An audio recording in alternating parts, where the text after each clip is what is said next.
Good morning all of you. Welcome to online class. आज आपका विषय है हिंदी व्याकरण। और हिंदी व्याकरण में मैं आज आपको आपका जो लेसन 1 है, पाठ 1 है, वो क्या है, भाषा और व्याकरण। तो आज मैं आपको भाषा और व्याकरण के बारे में कुछ समझाना चाहूँगी। तो देखिए बेटे, सबसे पहले जो आपकी भाषा की यहाँ डेफिनेशन है, परिभाषा है, आप उसे ध्यान से पढ़िए, फिर मैं आपको इसे समझाऊंगी। भाषा वह साधन है, भाषा वह साधन है जिसके द्वारा हम अपने मन के विचारों को दूसरों तक पहुंचाते हैं और दूसरों के विचारों को ग्रहण करते हैं। ये डेफिनेशन आपने पढ़ ली।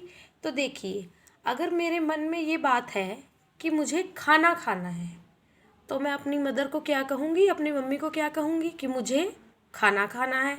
यानी ये मेरे मन के विचार थे। दूसरों तक, किस दूसरे तक पहुँचाए मैंने? अपनी मम्मी तक। और आपकी मम्मी ने कहा मैं आपको अभी बना कर देती हूँ, तो उन्होंने क्या किया? आपको अपने विचार दिए, आपने उनके विचारों को ग्रहण किया और अपने विचारों को उन तक पहुँचाया। यानी आपके विचार आपकी मम्मी तक पहुँचे और जो आपकी मम्मी का रिएक्शन था वो आप तक पहुँचे। एक हो गया विचारों को पहुँचाना और दूसरा हो गया विचारों को ग्रहण करना। तो देखिए, भाषा के रूप कितने होते हैं। भाषा को हम दो ढंग से यूज़ कर सकते हैं, प्रयोग कर सकते हैं, मौखिक भाषा और लिखित भाषा। इंग्लिश में मौखिक को कहते हैं स्पोकन लैंग्वेज और हिंदी में इंग्लिश में लिखित भाषा को कहते हैं रिटन लैंग्वेज। मौखिक यानी समझ आ रहा है हमें वैसे ही, मुंह से बोलने वाली। तो देखिए, बोलना, सुनना, कहना, ये सब क्या है? मौखिक भाषा है।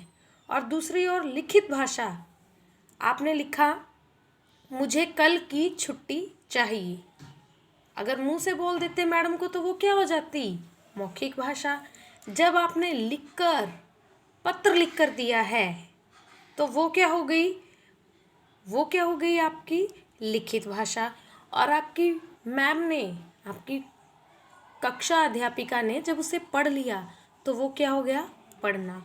यानी भाषा को हम मौखिक रूप से भी प्रकट कर सकते हैं और लिखित रूप से भी। अब आगे आता है लिपि। लिपि क्या होता है? भाषा के लिखने के ढंग को क्या कहते हैं हम? लिपि कहते हैं। भाषा के लिखने के ढंग को लिपि कहते हैं।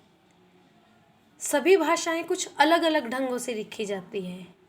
उर्दू अलग ढंग से लिखी जाएगी, हिंदी अलग ढंग से लिखी जाएगी, पंजाबी अलग ढंग से लिखी जाएगी। तो इन सभी की एक अलग क्या होती है? लिपि होती है। तो देखिए बेटे, हिंदी, संस्कृत और मराठी की एक ही लिपि है, कॉमन लिपि है इनकी। कौन सी? देवनागरी। और पंजाबी की कौन सी लिपि है? गुरुमुखी। ये आपको समझ आ गई होगी।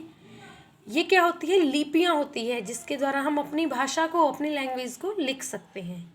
अब आगे आती है बोली। बोली बहुत आसान है, आपको समझने में कोई दिक्कत नहीं होगी।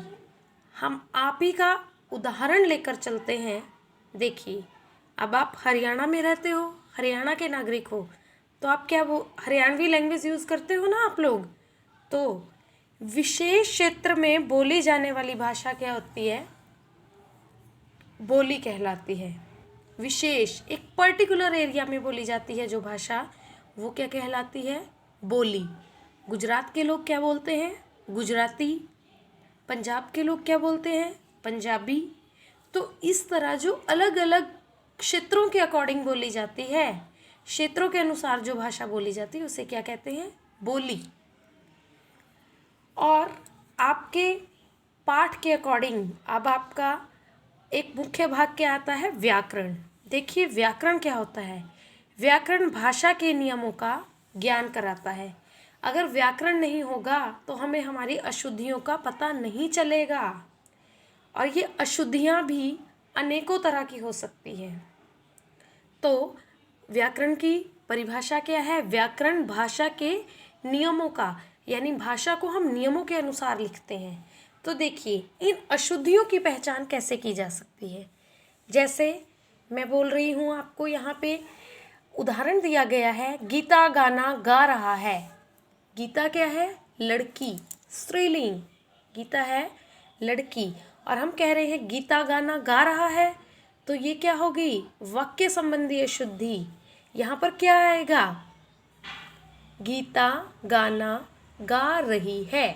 इसी तरह दूसरा उदाहरण है आपका, कल जाना है कोलकाता मुझे। अब ये क्या है? क्रमबद्ध तरीके से नहीं लगे हुए हैं, तो ये क्या हो गया?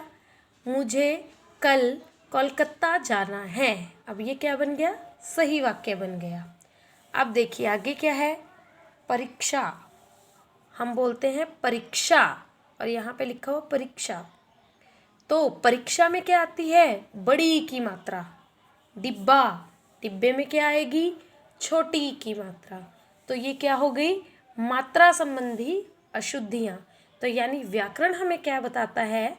भाषा के नियमों का ज्ञान करवाता है। सो स्टूडेंट्स, मैं आशा करती हूँ कि आपको आज का जो विषय है वो समझ आया होगा। Thank you and have a nice day.